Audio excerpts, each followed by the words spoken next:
Hello, how's everyone doing? Couldn't do one of these earlier because I was really sick. I think I got like the flu from going to the not from going to the U.S., but probably from like airplane, virus. I don't know. So I hadn't been feeling well. So I think I'm going to do these two today because I haven't been able to work on this one. So it's good. It's a good excuse to do a couple of hands. Very small hands, though. I mean, it's going to be a little difficult to paint these, but let's go for it. I'm not going to start, right off the bat with the hands, though. I have to paint what's kind of surrounds them. So I'm going to start doing that. But it's good to see you guys. Good to get back to these little paintings again. And again, forgive my voice. But I'm almost out of it. So good. I think I'm going to use these, although I should be using probably some other bigger brushes. But I think we'll be fine with these. Let's see. And palette is going to be, I'm sorry for the terrible palette, but so it's going to be titanium white, like that cadmium yellow lemon, and cadmium red. I had alizarin. I don't know. I had it for the last palette. I don't know if I'm going to use it too much today. I'll let you know. I'll let you guys know if I use it. Cobalt blue light and raw umber. So let's use that, which is usually what I use for the palette. So I'm going to start doing this over here, and then I'll go for the hands. Probably this one first and that one second, because I got to change that drawing. That drawing is terrible. So we'll see. I had a workshop in Tennessee that went really, really well. Everyone was like super, super kind. Very nice people. So I'm very glad.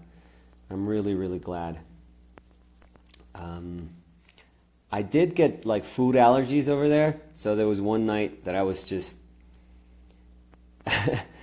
covered in like, I broke out like all my arms, like my belly, my legs. It was like really bad. I have no idea what I ate. But that was fine. Next day was great. And then the day that I was flying home, I got really sick. I got super sick. And I don't get sick often. I get sick like once every like 3 years or something like that. So it was bugging me like crazy. This is going to be a light shirt, so I'm just kind of scrubbing color. Again, no medium. We're not going to use any medium today. But it was an excellent workshop. And one of the days in the workshop, during one of the days, I tried to use an alkyd medium that I had brought with me, and it smelled terrible. I mean, it didn't smell bad, because usually those things have like a really nice smell, but it was really, really strong, like a really strong smell. So I'm kind of going to go over that hand because I know I'm going to make it smaller. For some reason, I made it really big. I get super excited with the size of the hands when I'm painting them. So, but that one got a little out of control, and I made him a little too big. But it got really, really bad when I was working, the smell. And I felt terrible for the people there because it was a big space even, but I was the only one that was trying out that medium that day. And it made me realize, like, because my whole philosophy during the workshop was not, I'm trying to promote this idea that you don't use any solvents while you paint. And, you have to accept that there's a bunch of things that you're not going to be able to do when you decide not to use solvents. But the benefits, I think, outweigh the possibilities that you have. The benefits of not working, and particularly the health benefits of not working with solvent, really outweigh the possibilities in terms of technique that you gain from working with one. That's what I've come to realize with my own paint, that it's not really worth it, Granted, you're not able to do like scumbling or glazing, but it's just that smell is so strong. And I always tell people, because people are like, well, Gamsol doesn't smell. I'm sorry, but if it's a solvent, it's bad for you. It doesn't work that way, that, something that doesn't smell is not as harmful as something that does smell. Nope, it doesn't work that way.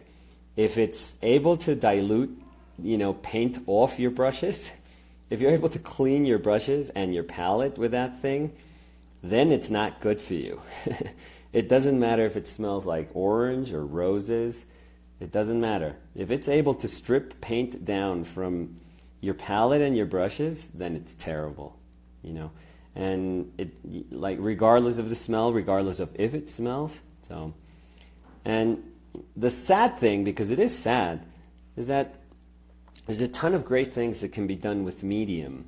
So we would be accepting that, none of those things would be part of our paintings. So again, it's like a conscious choice that we have to make, but I really do think that it's better. It's really better if we don't. So I'm not going to really, really develop this shirt. Not for now. I'll probably paint it later on. But I just need the value of it. And, there's some darker areas over here underneath the fingers. But for now, I'm not gonna worry about those that much. I just need that value. Remember, when we paint something, we can't just paint it against nothing. We paint it against something else so that we can judge those relationships better. So that's why I always start with, if I want to paint the hands, like in this case, I paint what surrounds the hands first, so that my judgment can be a little more educated when I put those, the values and the colors that are going to be part of the hands first.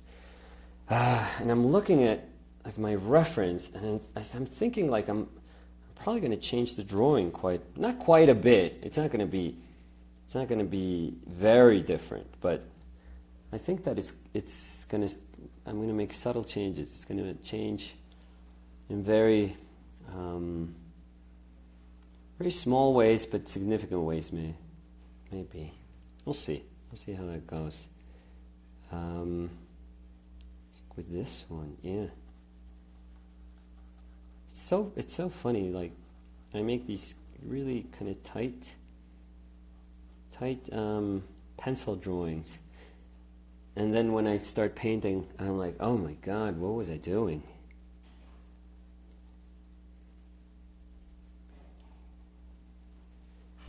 But yeah, workshop in Tennessee, amazing. People that attended, super nice, very funny. People in charge of it, Stan and Peggy, amazing, really nice people. So cool when you can actually do what you love. In my case, combining painting and teaching, and you meet really nice human beings that are behind those efforts. Doesn't get better than that, to be honest. So I'm covering all of that because I'm still, I'm not happy with that drawing, not at all. We'll see. I mean, it's always, I'm always of the philosophy that with hands, it's always better to make them bigger. They kind of are almost designed to work as such an expressive part of your body that if you make them bigger, you're just emphasizing that quality. So let's say in a sculpture, in a Rodin sculpture, they're always super big, super big, and they look amazing. So I'd much rather them look bigger than smaller. But sometimes you have to be a little bit sensitive with what you're doing, and I think I was missing it. They're a little too much. I'll get to the hands. I know I'm working like right, almost like on the satellite areas of those hands, but I really need these. I know it almost seems like caprice that I'm not going for the hands right away. But trust me when I say, guys, if I don't do these, I can't make as educated choices as I would want to when I go for the hands. So this is almost like warm-up just to get to those hands. Okay, but I'm almost there. Almost there. This is just paint, and this is just me kind of scrubbing the paint. So even without medium, since there's enough oil in paint, you can really. Hola Dani, un beso. I've been struggling with the solvent issue. I know two artists who spent decades using solvents, and both ended up with leukemia. Whoa! I don't know if leukemia is. I don't know if they are. If enough studies have been made to link solvents with cancer, but I would certainly, like respiratory issues and allergy issues, there's tons. I mean, it's inevitable. It's a solvent, so it is irritant, highly irritant. So I wouldn't know. I can't say I know if it's tied with cancer, though. But again, when you take it off your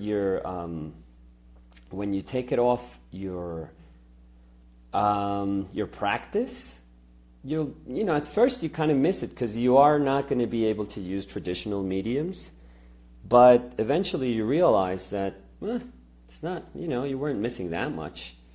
Okay, I'm gonna get to this drawing, to the kind of drawing of this hand, because the biggest thing that I'm noticing that's different with my reference is that I'm making it straight, and it actually breaks. It actually breaks from the, ¿cómo se dice? Muñeca. Se nota que estoy enfermo porque, no sé, from the wrist. Huepucha. I just forgot how to say wrist, so yeah, great. So it breaks at the wrist, but it actually changes direction slightly, and I think I'm missing that. It's very, very small, but I think it's quite nice. So I have to redraw that. So I'm going to use little sort of accents in the shadow to see if I can spot my drawing a little bit better. Let's see, and I'm using just a mix of all my primary colors to do this. So this is like shadow underneath the little plush toy there.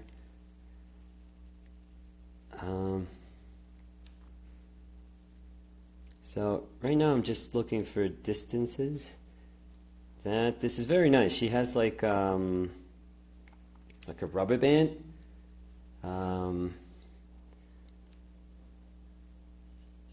So it's it's really useful because it describes the way her arm turns, and it actually kind of gives me the limit, of where her wrist kind of breaks and changes direction. So it's quite useful. Let's see. So it actually breaks higher than I originally thought, and it actually goes more towards this side. See, so that's what I was talking about. Like I was going that way with the hand, but it just came here, and then it changed direction. And it makes for a nicer painting, I feel. So let's see. So that's the first thing. It's always a good reminder that even if your drawing is very nice, you always have to reevaluate it while you're painting. So that's good. Probably here. I always go from side to side. Never stick to one side of the form, too much. Always go from one side to the next, from one side to the next. So that's good. Let's see that. And this one breaks down here. And that looks okay. Yeah.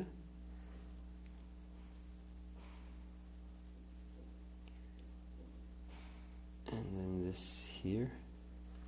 I think that's better. I think it's better. We'll see. Hi from Russia. Oh, hi from Colombia. Hi. So I think that's a little bit better. I think so. We'll see.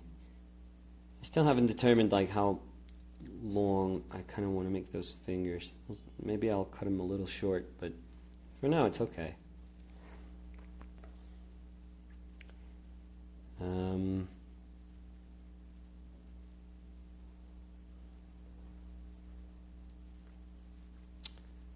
Okay. So the important thing with this is I got to keep a value here, a lighter value here. Then it changes value and it gets a darker, like a mid-tone here. And then this little finger there. It's great because it comes out again. So it's light, kind of dark. It's not quite a shadow, but it's darker. Then light again, and then dark again.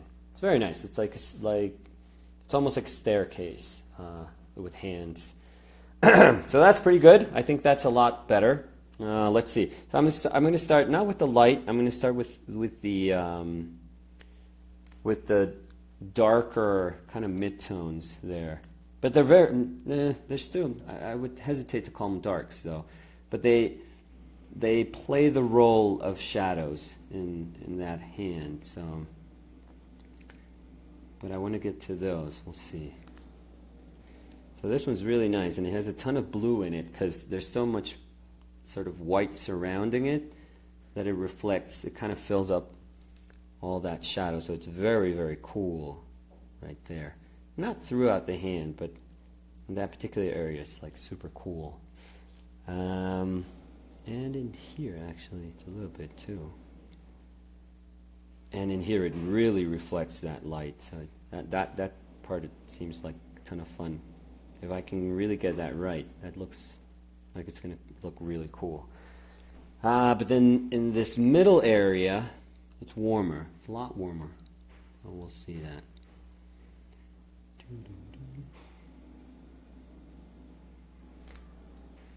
Great to see you live and alive, I might add, and fantastic workshop in Chattanooga last week.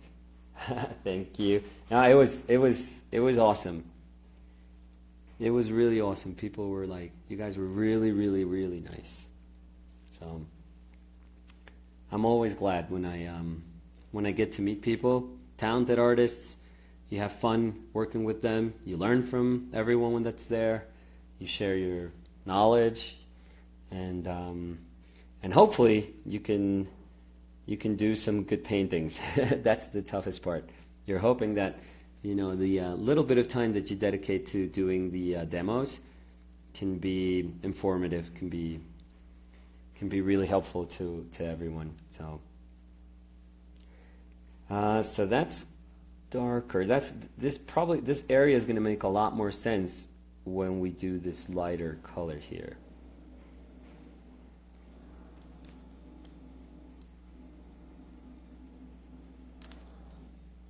Is that a type of medium in the upper left corner of your palette? Upper left. Upper left. No. Well, this is white. This one's white. Yeah. Palette has nothing strange. It's just a piece of plastic. And this is just an area. But no, I have no medium. I have no medium here. So no worries. If I use anything strange, I always let you guys know. So don't worry. But no, there's nothing different about what I'm doing right now. Different from it doesn't differ from all the other painting sessions. So, let's see. So I'm trying to look for these little shapes. I'm trying to differentiate these tiny little moments of the hands that are, either slightly warmer, slightly cooler. If they're slightly warmer, then I look for the hue. Then I go like, okay, they look more yellow or more red or more orange or more blue, more green. That's how I always sort of travel through a painting. So the quicker I can generate relationships, the better it is for the further relationships I make. So I think that's kind of good. Well, let me get to that. That thumb is actually a tiny bit darker.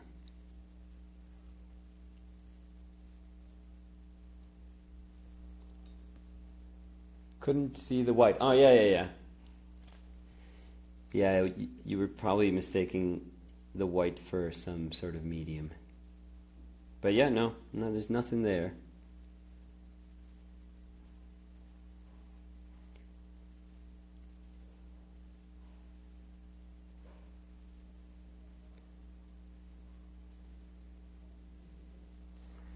What's cool is that this is against a really dark here, but I'm going to wait till I kind of develop these little fingers here, and then I'm going to try to reshape my drawing with these darks around it.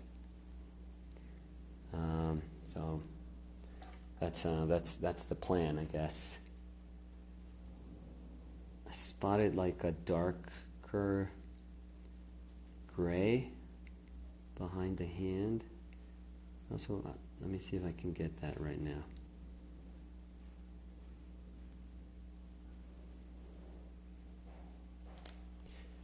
It's just very little, but I think it'll help with the drawing again.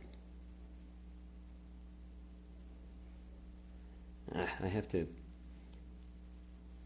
paint that edge a little bit better later, but kind of rework that edge. But I don't mind. I don't mind doing that.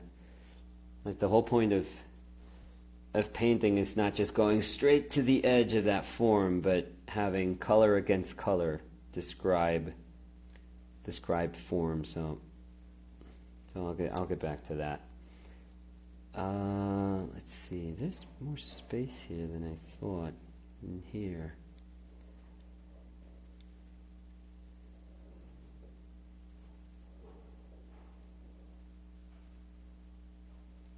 Okay, that's a little bit better.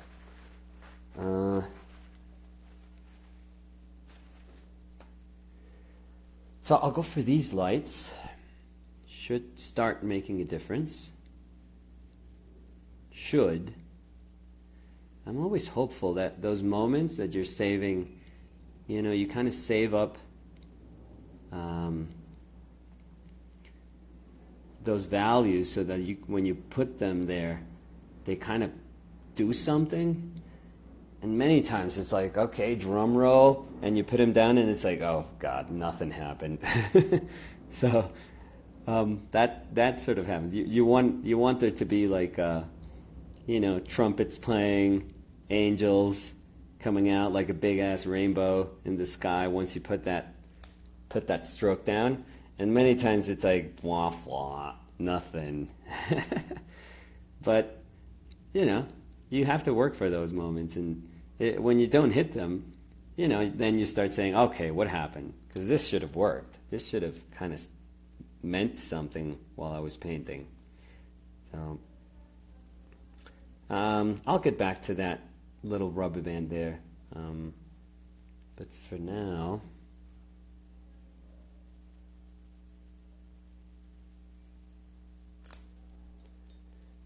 hola Nicolás, saludos desde España.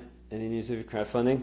Sí, estoy haciendo, yo creo que lo que se va a poder hacer es el libro, este libro es lo que voy a hacer. Lo más probable es que eso se logre hacer dentro de muy poco tiempo, logre lanzar eso. Entonces, el que esté interesado como en, en la parte editorial de lo que quiero hacer, pues ese sí yo creo que lo vamos a lograr financiar. Entonces, ese estoy muy contento con esa noticia. Eh, la otra, la parte como pues digamos, educativa que quiero perseguir, esa sí, cada vez más y más estoy seguro que la voy a hacer es con un canal de YouTube. O sea, la voy a hacer, digamos, accesible a todo el mundo. Entonces, esto también es una noticia chévere. Sí creo que voy a hacerla, digamos, en ese sentido, gratis para la gente. Y pues encontraré otras maneras como de entender la financiación de ese tipo de proyectos. Pero sí, entonces sí creo que lo que voy a tratar de hacer es como el proyecto editorial, sí lo voy a hacer. Lo voy a hacer mediante crowdfunding y el proyecto educativo lo voy a hacer mediante un canal. Entonces, vamos a ver. El libro va a estar en inglés o en español. Sería fantástico poderlo hacer en los dos idiomas. Lo que pasa es que si cada vez que imprimes en dos idiomas, pues son dos ediciones distintas. Entonces, pero honestamente el libro va a tener como un prefacio y de pronto algo escrito por mí y ya. O sea, no sería un libro educativo. No voy a venderles una idea de lo que no es mi libro. Mi libro va a ser una reproducción de este libro donde trabajo y voy a reproducir también unos dibujos, pero, o sea, va a ser como un libro de bocetos pues, bocetos, más bien llamémoslo un espacio pequeño donde hago pinturas, hago reflexiones sobre dibujo y pintura, llamémoslo así, suena más bonito. Eh, pero eh, pero no quiero que se confunda con un libro educativo. ¿Listo? Yo no lo he nunca contemplado así y pues algún día si quisiera hacer un libro como acerca de pintura, pues lo haré, pero este no sería el caso.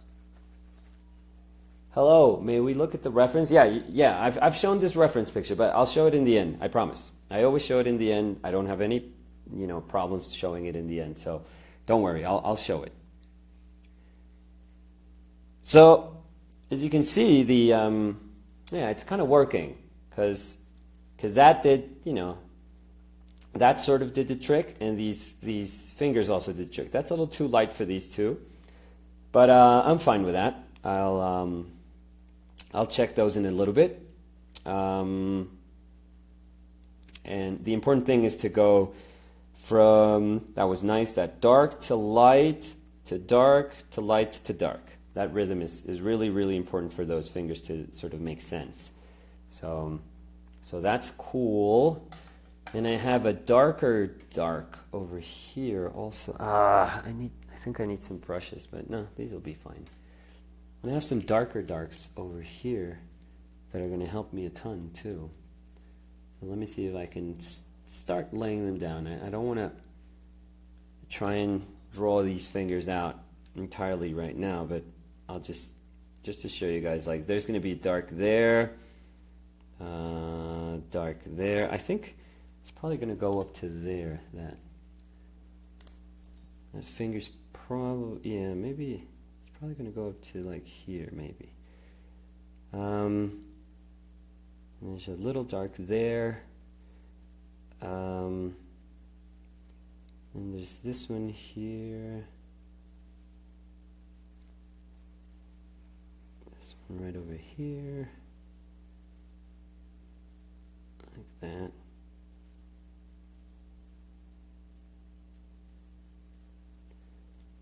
Yeah, so these are going to be helpful to like shape those little fingers down there.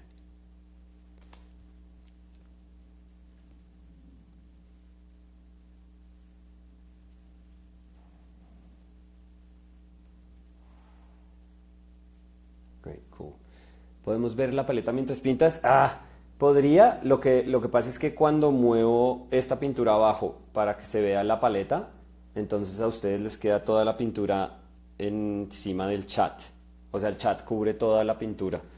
Entonces la gente se frustra mucho cuando no ven la pintura.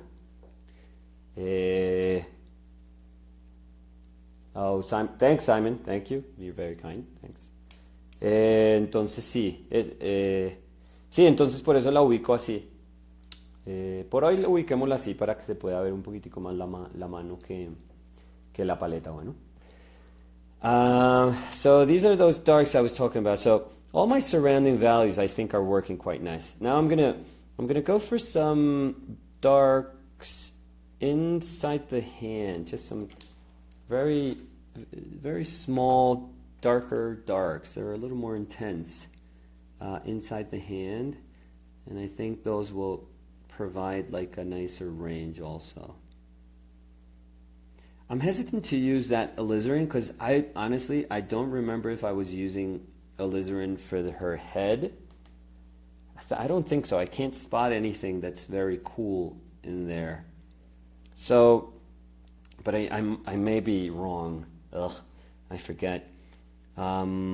I had to put this one on hold for a while, so I'm mad at myself that I don't remember what palette I was using. But it doesn't seem like it. Just from looking at it, it doesn't seem like it.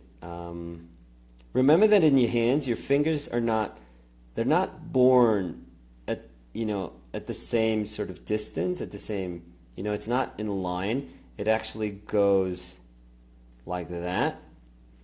So, and that makes a ton of a difference when you're actually spotting the places where just the finger sort of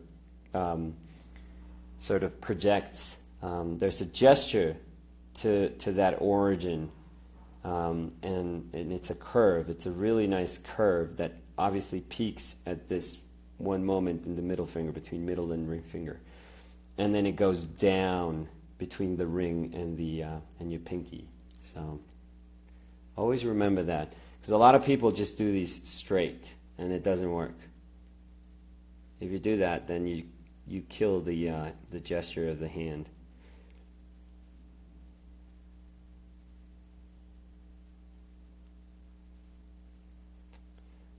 Okay.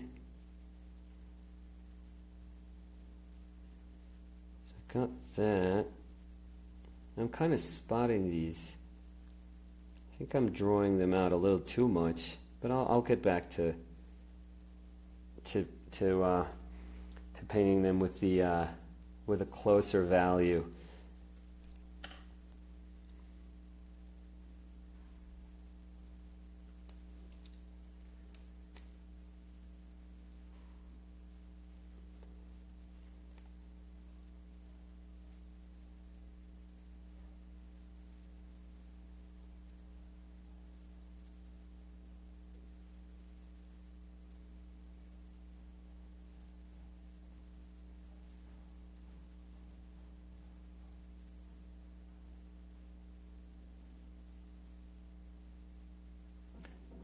Okay, that's better.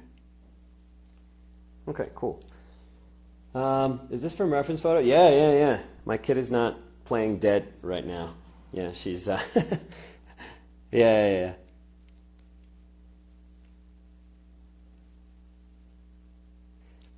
I noticed something when we were working from at the workshop last week, and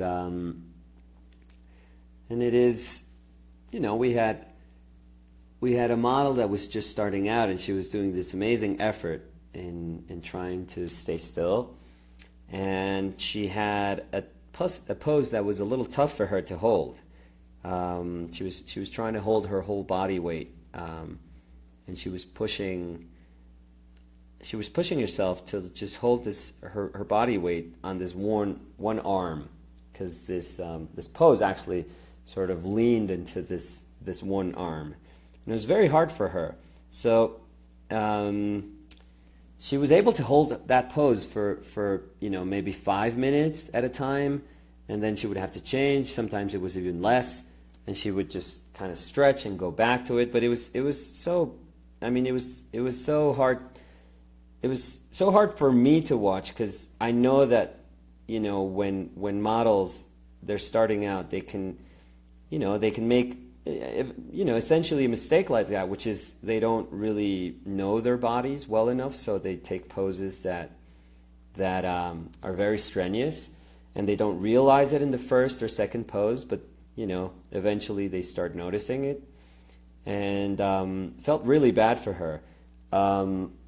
But it also reminded me and everyone else that, you know, when you paint from life, you're painting people who are alive. I think there's a mistake. I think there's a huge mistake when you paint people from life, but you pose them in a way that they have to sort of remain like statues, you know, where you want to paint from life, but it's almost as if you were painting from a photograph, because you want to freeze that moment in time. You know, you want the model to have this great pose and to never move, never ever move. And it's kind of ridiculous. I was reminded of how absurd it is to just treat a model and just totally objectify him or her and attempt to tell them, okay, your job is to just hold still. You know, that's your job, to just barely breathe, barely stay alive, and then, you know, just hold that pose as long as you can. And we become very frustrated if they can't hold it. And I think it's absurd. You know, it was very humbling when I saw this model posing, and I realized, wow, this is very, very hard for them. You know, this was a tough pose for her. This is super hard for her, and she's making this amazing effort at keeping the pose. And it's like, it's our job to just realize that and say, okay, how do I do this then? How do I acknowledge that this is going to be very hard for her, and how can I, because, you know, she was obviously, I mean, we weren't like, we weren't making her hold that pose. So she wanted to push herself to try and hold it, and it was up to us to sort of solve the way in which we would approach doing that painting, and not just feel frustrated if she had to sort of move, you know, every couple of minutes. And I think that's what it means to paint from life. So when I say that, you know, sometimes I think about these moments, like, you know, where I catch my kids sleeping, and you know, I take a photograph with my cell phone, because that's pretty much what I do, and then I paint them later, you know. I always think, well, what if I was painting them there at that, you know, very moment? There's no way that I could do what I'm doing right now. You would have to do sort of like what Bouguereau did, which is just, you know, do your drawing, kind of like what I was doing, but, you know, you have to really, really solve your drawing initially. Work a lot in your drawing, and then have, you know, these younger kids pose, and you're not really painting them. You're doing your drawing, but what the children were there for is just to give you information in terms of color. Honestly, that's all they would be, you know, not good for. I was going to say all they would be good for, but that sounds terrible. But yeah, their purpose was not to just hold a pose, because it's impossible for a kid to hold a pose. It's just absurd.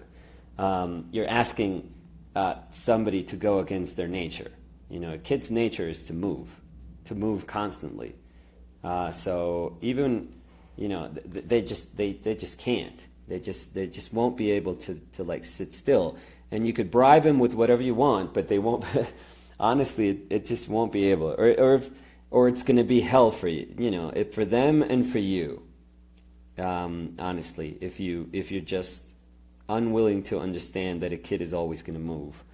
So, so what he did, what Bouguereau did makes sense, makes total sense, because it's just thinking that the nature of this kid is to move. I'm just gonna understand my painting process into. I'm going to break it up into two sort of very differentiated processes. So first one would be to really solve that drawing, and then the second one would be to solve the color that is going to accompany that drawing. And in that one, you could understand how the kids, them posing could be useful, but they would hold a pose, but they could move around, they could chat, they could do anything that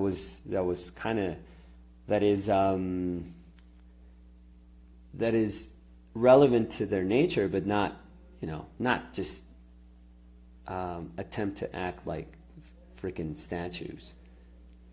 So no, I mean, all of this to say that this would be very much so almost impossible to do if it was a kid, like a little kid. I would have to be enormously more talented than what I actually am. But what I try to do is that I try to approach my painting as I would approach a painting from life. That I can control, that I can do, and that I can find quite useful. So my approach would be the same. I would say that's what would be most useful from working from life. That the fact that you can, I've always said this, but I can't stress it enough, that the experiences from working from life are there to instruct you, so you can, so that you can, whenever you sit down, and you're painting at your easel or table or wherever you're doing your paintings, you can sort of evoke those moments from when you were painting from life and feed them to your painting, to the painting that you're doing at your studio or in your house. Or I think that that's probably the most valuable thing that comes from working from life. It's just that experience is actually there to teach you a ton, so that you can hopefully bring that to your own work. Now, if your own work is like plein air painting, that's great, but it doesn't mean that. Some people are obsessed with what it means to work from life, and they feel that if it's not from life, then it's less. No, I'm sorry to say, but that doesn't quite work that way, And I always tell people, what if you lied? Who cares? Like, if there's this amazing painting, and it's like, oh, you painted that from life, and you go like, yeah, I did. I did. Yep. It was from life. Yes, I'm amazing. Who cares? Like, it's fine. Ever since photography was invented, artists have painted from photography. So, they have used photography in certain ways that it has been like a part of their process. It doesn't mean that you are going, against painting from life, or that you're forgetting the value of painting from life. So do both. Always do both. El óleo es óleo acrílico, es óleo. Sí, yo pinto en óleo. Sí, siempre pinto en óleo. The problem is when people have equated not working from life with being a slave of a photograph, of having to grid your canvas or project your photograph, or doing all these sorts of things that are that almost like strip the voice of the painter out of the process. And that's where there's a problem. Soy muy fan de tus trabajos. Gracias, muy amable. So that hand that hand looks nice. I actually want to keep them a little simpler than the rest of the painting. I don't want these two hands to be like super tight on the like over here. It just wouldn't make a lot of sense. They're way too far down to be such an important part of the painting. And there's like, you know, there would be an empty strip in the middle that I wouldn't like. So because the portraits are like in the upper part, then there would be nothing. Although there's a really nice like she has like a Minnie Mouse shirt on. And I think I'm going to do it in the end. So, but I would much rather have the hierarchy would be, this would be the most important, then this here, and then that middle part. You know, so your eye can kind of go and do this. But if you do that, and then you move straight down, and you're like, oh my God, look at those hands, I love these hands, and you just stay here, and you're missing like 90% of the painting over here, then, you know, who cares about those hands? They were robbing the other parts of the painting from their deserved interest. So I'm going to try and make them a little looser.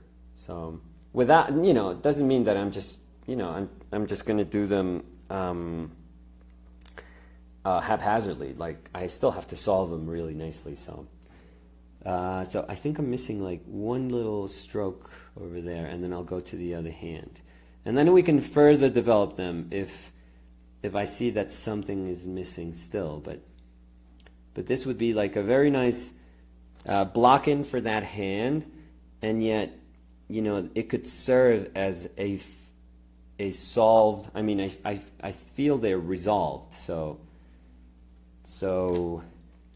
I wouldn't have to push myself to just insert more detail, just to keep pushing to give it more detail just because.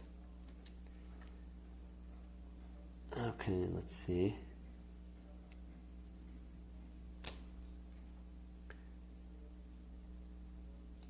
And it's such a small hand that the natural feeling would be to just kind of take a small brush and just bombard this with like tiny little details.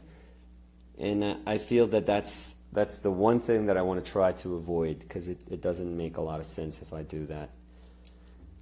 That's cool, and I have to go back and do these tiny little darks.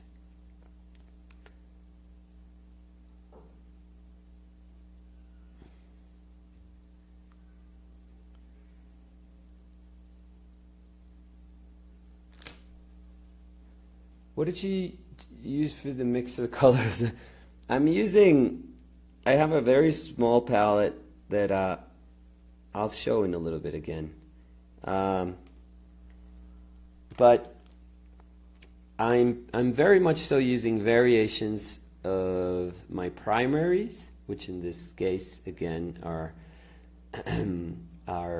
like a cadmium lemon yellow, a cad red, and a cobalt blue. Which, you know, they're very, very saturated, you know, versions of primary colors. You'd be hard to find, in terms of pigments, possibilities that are a lot more saturated than that. So I'm using variations. What I mean by variations is that I have like a puddle where I kind of mix all three, but then I can make it, you know, then I can start kind of veering off that puddle so that it's dominant to yellow, or it's dominant to orange, so that would be cadmium lemon yellow and cad red, dominant to red, which would be cad red, dominant to purple, which would be cad red and the cobalt blue light, dominant to blue. So you can always have that puddle sort of shifting to all these hues, and that's really cool because you have a base color, which is the intersection of those three, and then you can start gauging if you want it to go more towards the blue, more towards the green, more towards the yellow, depending on what you're looking at. So that's what I usually do. So I think that hand is nice as a base. And let's go for this one, because this one I wasn't really happy with. And I'm going to start with the arm first also, because I've noticed that a lot of problems with the hand come not from actually doing fingers, but it comes from the hand not starting out at the right place in terms of the structure of the arm.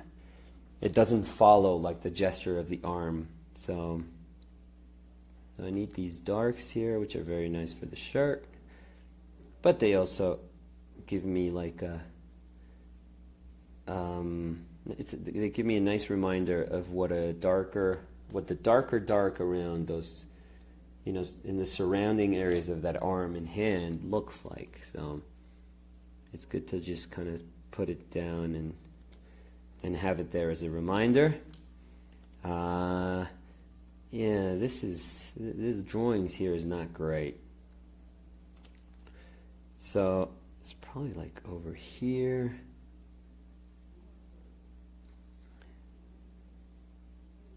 Over here.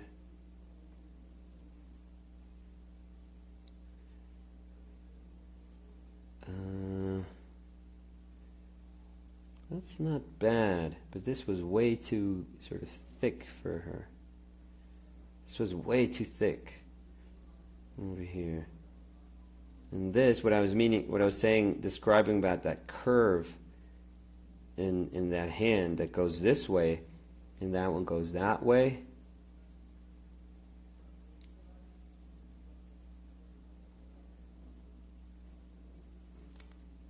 So what I was saying is that it kind of peaks over here, peaks in terms of how close it is to the tip of the finger, so it peaks and then it goes back down again, that curve.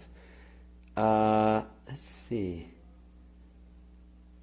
It's a little weird still. I'm not very happy. I think we'll see. While I'm painting it, I'm going to be very mindful that there's still something that kind of bugs me about it, but we'll see.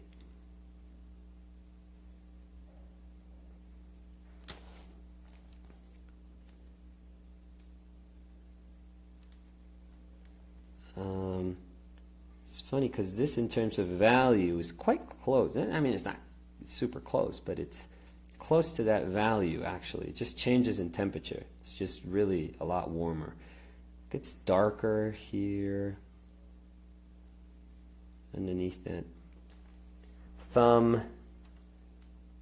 The finger slightly bends here at the joint, and then it kind of goes a little darker.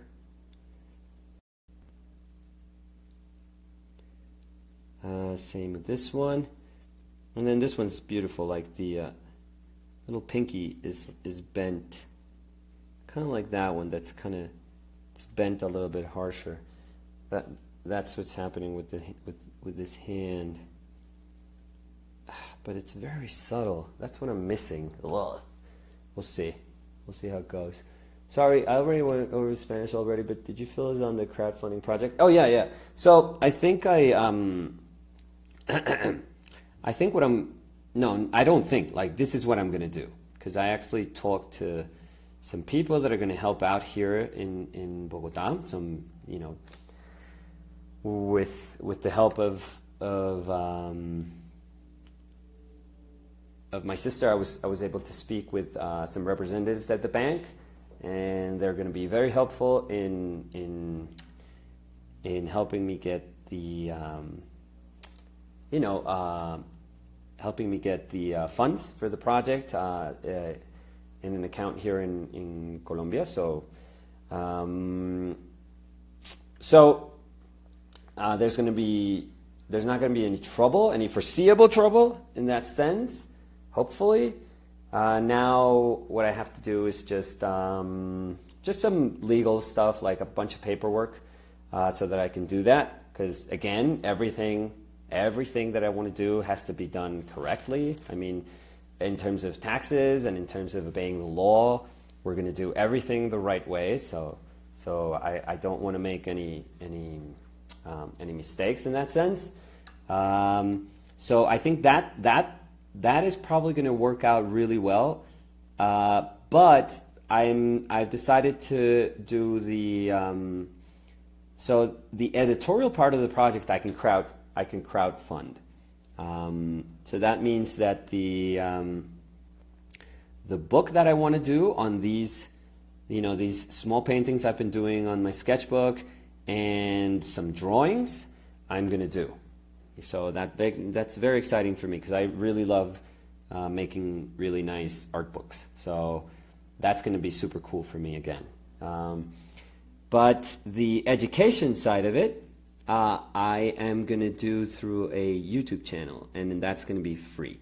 And that's going to, I'm going to do these courses that are going to be open for everyone, and what I've thought about that one is that I'm going to try and do the things that I actually make my students do. I'm going to do those exercises myself, and I'm going to let you know why I'm making those exercises, why I think they're useful. So if you start painting, how I understand they're useful to a person that's starting out, and why I think that you should go about doing these paintings in the way that I propose to you. So that's going to be a lot of fun. That's going to be a YouTube channel. So the cool thing is not going to charge anyone for that. But I would love for everyone to support the book that I want to make. So, and that one is going to be, I think that's probably going to be up in the next month. So I'm very happy. I'm super, super excited for that. So hooray. Yay. So excellent. But I everything that I've talked about, education and education costs and people interested in painting, I feel that this is not competing with, it doesn't mean that it makes up for college. I am the person that I am because I think I had an incredible experience at my art school. I was blessed to have the generous teachers I had. I was blessed to be part of some years in our school where we were there were very, very talented people there at SVA when I studied. And you were able to learn not only from your teachers but from your fellow students. I understand that educating yourself through a website or through online courses is not quite the same thing as going to a really good art school, a really good and healthy education in a very good art school, in a very generous art school. But a lot of people can't do that. A lot of people in the world can't afford to go to these places. So I'm not really thinking of replacing any of that, because that, honestly, the space, what a university means, the place where you encounter other people that think differently from how you think, and they, you socialize your beliefs and you put to test everything that you sort of know, and you share it with people, and people, make you second guess yourself, and they challenge everything that you believe in also. That can't quite be replaced. That encounter with actual human beings, that can't be replaced. But what I can do is attempt to share my experience with paint with other people, and I think I can do that really well, and I can do that very happily, and I feel that that's what that those are some of the things that have become almost hard, they've become really hard to find in many places, in many sort of formal institutions. So that I will share gladly. That that sort of the sort of